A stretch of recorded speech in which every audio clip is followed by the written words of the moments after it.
2. We got 3 true scary stories that turned into reality.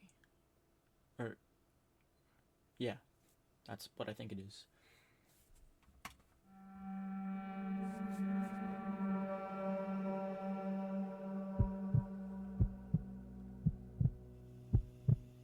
This happened over the course of 3 or 4 years when I was a kid. I can't remember exactly when I got the first one, but I started having this recurring, half-lucid nightmare maybe once every couple of months. From what I can remember, here's how it would go. I'd be lying down in bed, only the view wasn't from my first-person perspective. Instead, I'd be looking down at myself from the ceiling, like I was viewing my own bedroom through a security camera feed. Chat, I'm not gonna lie, I don't know when's the last time I had a scary dream, and if I ever have a scary dream, I just know it's not gonna be bad. It's not gonna be good. At all, bro. Like, fuck that. Fuck nightmares. The out-of-body dissociation always freaked me out. I'd try to float or swim towards my body, but I was never able to move beyond swiveling my head to look around the room. I was Nightmares half are a lucid, so I vibe. knew it was a dream, but that didn't make me any less scared. Got me fucked up. After calming myself down, I'd start noticing strange things about my bedroom. Bro. For one, the digital clock on my nightstand would always be counting in reverse. That was typically the first strange detail I'd notice. And once I noticed that... Okay, lucid dreams. I don't know how to have a lucid dream, and I haven't had one in mad long. I don't know how to have a lucid dream. Like, that shit. I wish I did, but then I went from there. Yeah, no, I don't know. I don't know. Start seeing other weird stuff. There were these drawings taped to random spots on the walls and dresser. Wait, this like is in crayon real drawings life? you'd expect from a kid my age. Or his I had no nightmare? memory of ever making them. I wasn't the type of kid who ever drew much, so it wasn't like I had just forgotten about them. They always showed the same thing, a row of people holding hands, all smiling, with one smaller figure who I can only imagine was me. They were always standing in front of a house with a blue roof, but I can't remember much more about the drawings than that. The other detail about the dreams that still sticks out to me is an old toy train of mine that was always sitting in a different spot on my bedroom floor, which was significant because I had lost that particular toy years prior. Anyway, after analyzing my room for a bit, I'd get this unexplainable urge to look out my bedroom window. I'd glance over, and as if it were on cue, a man would appear just a few inches from the glass. What the He fuck? had short gray hair and what looked like a cut on his left temple. That's honestly all I can remember about his face. He would watch me sleep for a few seconds, then start clawing at the window like he was trying to open it from the outside. That's usually when I woke up. Sometimes I immediately ran to the window, and sometimes I was too terrified to even move. But I always ended up checking one way or another. I don't know what I thought I'd find. Maybe claw marks or a smudge from where his hand had been. But there was never anything there, or anyone for that matter. After the 4th time it happened, I finally told my parents. My mom told me that recurring dreams weren't that rare, especially at my age, and my dad chimed in to remind me that they were always just one room away if I ever felt scared. Jesus. I nodded and acted like that helped. Wait, how old was he? I forgot. But it didn't. Not really. My dad could tell I was still scared, so he took me by the hand and explored the exterior of the house with me. There was no indication that anyone had been there. No footprints, no smudges on the window, nothing. Even so, that didn't calm my nerves as much as you might think. Keep in mind, this was about 1 year in, so I was having this dream roughly once every 3 months. It wasn't happening every night, not even close, but having the exact same dream 4 times definitely means something, which I knew even at that age. But after that 4th dream though, Like, they what? just stopped. For a while at least. I went nearly 6 months without a single episode, and at some point, I let myself believe it was over. It all just kind of faded into the background, the way childhood fears tend to when life gets more normal. But then it came back. I have no idea what triggered it, but one random night I had the dream again. Everything was exactly the same as I remembered. The clock, the drawings, the train, everything. But there was something different about that dream that was scaring me twice as much as the earlier ones had. What? I couldn't figure out what it was. Everything was following the exact same chain of events. But then, as I was looking around the room, I realized what it was. My bedroom window was open. What the As soon as I fudge? saw that, I woke up. There was a period of maybe 5 minutes where I couldn't move, complete and utter sleep paralysis. Jesus. And it wasn't a passive sleep paralysis either. My brain was screaming at me to check the window the entire time, but I couldn't drag myself out of bed no matter how much I tried.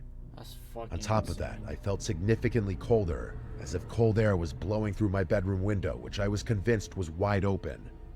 Those 5 minutes were unlike any kind of fear I have ever experienced. Is this for real? All I could think about was how that man was moments away from climbing through my window, yet there was nothing I could do about it. When I finally regained control of my limbs, I forced myself over to the window, confirming that it was locked. I couldn't fall back asleep that night. I was too scared. Jesus. I'm not sure how I was even able to function the following morning. Another couple of months went by, but I wasn't going to be fooled again. That's 5 times. Every night before I went to bed, I thought long and hard about the dream in an attempt to brace myself for having it again. I'm not sure if this logic tracks, but I was hoping that keeping the dream on my brain would help me not get too scared should I have it again. To my surprise, that technique actually worked. The next time I had that dream, I wasn't even half as scared. I didn't even bother checking the window after waking up. By the time I had it again, I was barely scared at all. Still, something about it lingered. Not in a scary way, but enough to make me want to bring it up to my parents again. Maybe it was the way I explained it, or maybe it was because I was slightly older. But for whatever reason, they actually paid closer attention this time. I tried to provide as much detail as possible, something I hadn't done before. As I was getting to my description of the man, my parents' demeanor shifted. What? Not too dramatically, but enough for me to notice. Specifically, it was right as I was telling them about the cut on his forehead. Before I could even finish, my dad cut me off and asked if I was sure about the cut. I told him I was, and he looked over at my mom like there was some unspoken detail that I wasn't aware of. I asked my parents what was going on, and they assured me that everything was fine. Nope. Not wanting to upset them, I didn't inquire further. Nah. But from that point Nah, on, man. I started wondering if there was more to the story. Oh, it's over. As it would turn out, a few days after that conversation, my parents sat me down and came clean. It wasn't some dramatic reveal or anything. They just said there was something they wanted to tell me. My mom did most of the talking. Apparently, when I was really little, like too young to even remember, there was a man named Brian who used to watch me sometimes. They always referred to him as Uncle Brian, but he wasn't actually family, just a close friend of my dad's from college. I guess he was around a lot when I was a baby and a toddler, especially during the times when both my parents were working full-time. But something happened. My dad didn't give details, just said that there was a falling out between them, bad enough that they completely cut ties. He said he forbade Brian from ever coming near our family again, specifically from coming near me again. That was the end of it. I asked what caused the fallout, but they wouldn't tell me. They just repeated that it had nothing to do with me and that I didn't need to worry. The only other thing they told me, and this is what gave me a sick feeling, was that Brian had a noticeable scar on his forehead from a car accident he'd been in years before I was born. They didn't connect the dots out loud, but they didn't have to. I was old enough to make the connection myself. Later that night, after my mom had gone to bed, my dad lingered in the living room with me a little longer. I could tell he wanted to say more, like he hadn't been totally satisfied with how the conversation went earlier. After a few moments of silence, he told me his theory. He said he thought the dreams were my brain's way of processing something buried really deep, some memory from when I was little, before I could even form full sentences. He mentioned how close I apparently used to be with Brian, how I'd cry when he left the house, how I always wanted him to be the one to read me to sleep. My dad said he couldn't think of any other way I'd know about the scar on Brian's forehead. I didn't know what to make of that. I had no recollection of this Brian person whatsoever. Yeah, why? Even now, I still can't recall a single memory with him in it. I had no choice but to move on with my life, though, recurring dream or not. Another handful of months passed. I'm doing my best to describe the timeline as accurately as possible, but it's hard to remember exactly how much time passed in between each dream. That said, the frequency decreased after talking to my parents. I had the dream only once or maybe twice within the next year, but things took a very dark turn sometime in year 4. One night after waking up from the dream, I glanced over at my window, out of habit, and this time, I actually saw something move. What the fuck? Just a flicker, but I was 100% sure something had just moved from right outside my window. And just like that, all the fear I had spent years trying to prevent came rushing back. Nah, bro. It was actually worse. I jumped out of bed and screamed for my parents, who insane. took me very seriously. My dad sprinted outside in his bare feet while my mom held me tightly. Eventually, my dad came back and started whispering stuff to my mom. They told me to stay put while they called the police. I listened to them and stayed in their room, although I don't remember ever hearing any sirens or other voices besides theirs that night. My dad insisted everything was fine and that the police were going to take care of things. The next day, he confessed to me that he had seen what he thought were extremely faint footprints underneath my bedroom window. Nah, what the fuck? I asked him if he thought it was Brian, and he said that was impossible, since they had moved and Brian didn't know where we lived. My dad promised me that nothing bad was going to happen ever, and he would turn out to be right. I never had that dream again. My parents don't like talking about this incident, and I can see why. I'm still yet to get a straight answer out of them, but I've since stopped trying. What I can't wrap my head around is the sickening thought that every time I had that dream, there really was someone outside my window watching me. Bro. Was it really plausible that someone had been periodically stalking me for 4 years? That is insane. It doesn't track, and I can't decide what's scarier. If it really was Brian watching me, or just some complete stranger that my brain associated with him for whatever reason. And who knows how that somehow got translated into my dreams. Jesus, I've done research, and I still don't even know how that would be possible. Maybe he was making a noise or something, and my brain picked up on it. I really can't say. What I can say is that I'm 95% sure my parents never called the police that night. That's something I will likely never get an explanation for. I'll most likely never get any answers regarding this experience since it happened so long ago. But if I do, I'll send an update.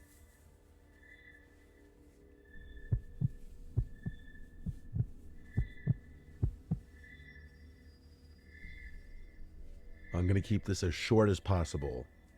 Most nights I fall asleep to some form of sound. It's the best way I know how to knock out quickly. Sometimes it's a chess video, sometimes it's a podcast about space, sometimes it's just a recording of a thunderstorm. You get the idea. I'm a very active dreamer, so whatever I fall asleep to usually gets translated directly into my dreams in some form. For example, if I fall asleep to a soccer compilation, then it's likely I'll have a dream about playing soccer. Part of the reason this is so clutch is because I had a ton of nightmares growing up, and this technique prevents them. Lucky? This happened a couple of weeks ago during a sleepover at my friend Duncan's place. Oh, nah, sleepover. It was a sleepover, so I had to fall asleep normally. That wasn't an issue for me. It just meant my dreams would be a lot less predictable. There were 3 of us, me, Duncan, and Ian. Duncan's parents were away for the weekend, which is why we were having the sleepover in the first place.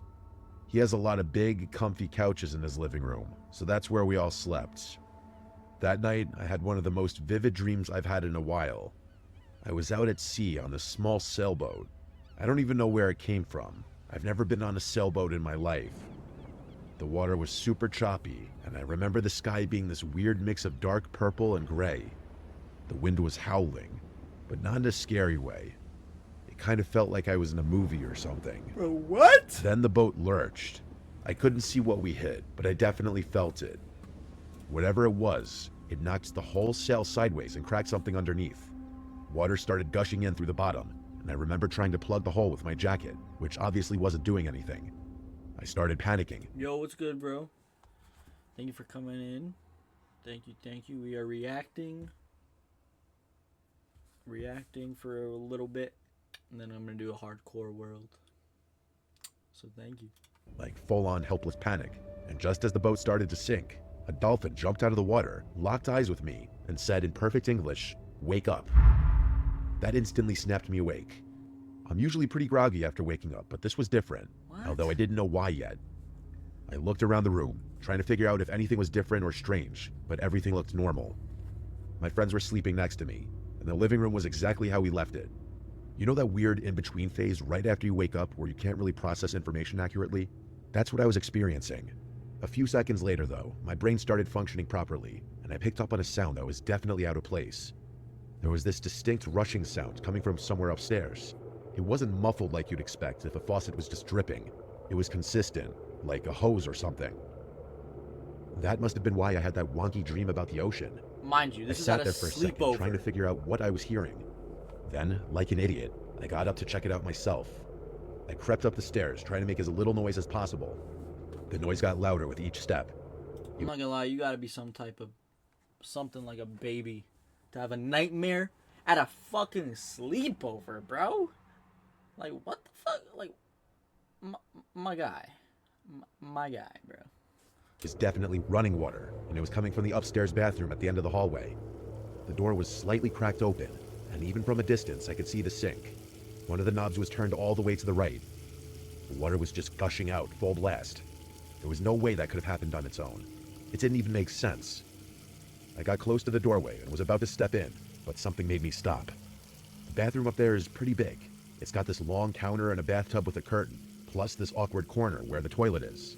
Plenty of blind spots. For all I knew, someone could have been crouching behind the tub or standing right behind the door. My stomach dropped. What? I don't know why, but I just couldn't go in. I backed up and booked it down the stairs to wake up Duncan. I shook him hard and told him something was wrong. At first, he was groggy, but the urgency in my voice must have gotten through. Duncan is insane. Because he sat up and asked what was going on. I told him the sink upstairs was blasting and I thought someone was in the house. That woke him up real fast. We left Ian asleep on the couch and crept back up together. When we got to the bathroom door, Duncan didn't even hesitate. He pushed it open and stepped inside. I was not prepared for what was about to happen. What? Almost immediately, a figure lunged from around the corner and tackled Duncan from the side. It happened so fast. All I saw was Duncan go down and this guy swinging a piece of PVC pipe like he was about to beat the crap out of him. This happened in real life? I didn't think. I just threw myself at the guy, trying to get him off Duncan. We both piled on him and wrestled him to the floor, but he was bigger than both of us. It was pure chaos. Eventually, the guy broke free and bailed, shoving both of us to the side and sprinting for the stairs. Nah, bro. By the time Duncan and I made it to the porch, he was gone. The police showed up maybe 30 minutes later, but they weren't much help. Nah. They determined that the entry point was a downstairs window, which was wide open and had been previously unlocked. Nah. Duncan's family doesn't have cameras in their house, so there was no evidence we could turn over. The police said that it was likely that it had just been a burglar committing a random attack, but my friends and I think it was way more specific than that. What do you mean? First of all, why would a burglar purposely make noise by turning on a sink faucet in the first place? Facts. Yeah, it was obviously a trap to lure someone upstairs, but what was the point if he was trying to rob the place? Facts. This makes me think he had a more sinister intention, one I can't fully explain. Duncan is convinced that whoever broke in knew his parents were out of town and had expected only one person to be there that night, him. If that's true, then I can only imagine that whoever had broken in intended on seriously injuring or killing Duncan. I don't even like to think about what would have happened had I gone in that upstairs bathroom by myself. Bro, lucky, bro. Lucky fucking did that. Story 3, Ty Baran. This happened on a Friday night a couple months back. My girlfriend's parents had planned a weekend trip out of town, some kind of anniversary thing, I think. So naturally, my girlfriend Bonnie invited me to stay at her place. Normally, her parents are pretty strict, and sleeping over in her room is definitely off limits, but since they'd be gone the whole weekend, we figured it wouldn't hurt anyone.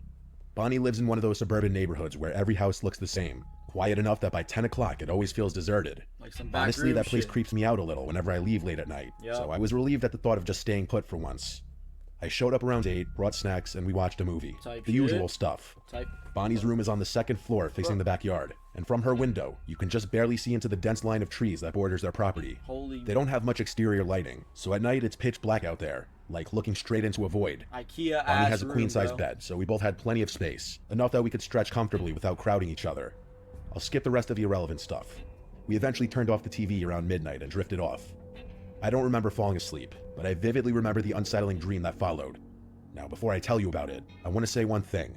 I've only had a false awakening dream a couple of times in my life before. This night was one of them.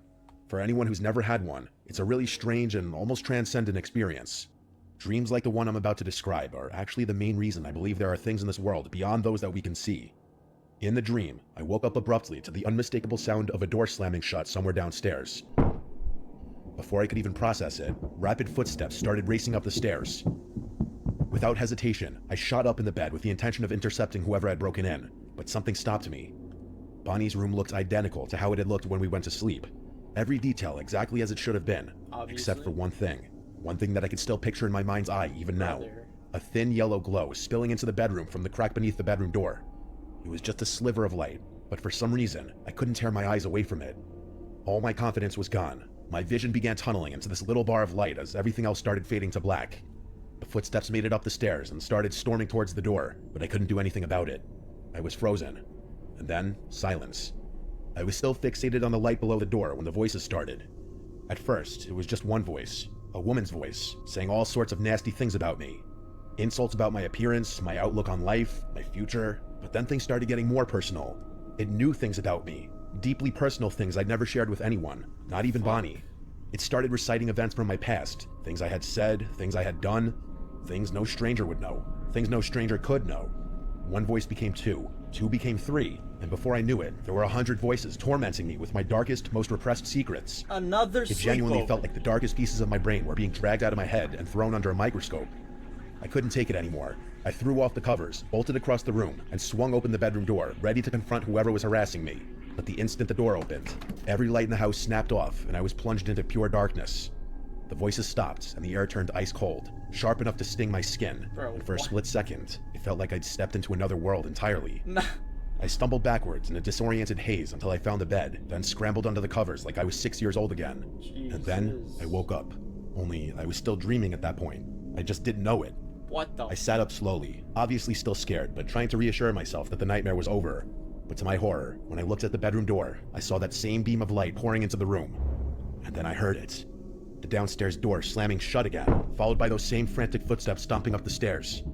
The entire sequence replayed itself with agonizing precision. The footsteps stopping at the door, the voices, the secrets. Bro, dreams that repeat themselves, let alone nightmare dreams that repeat themselves, like it feels like you're in a loop.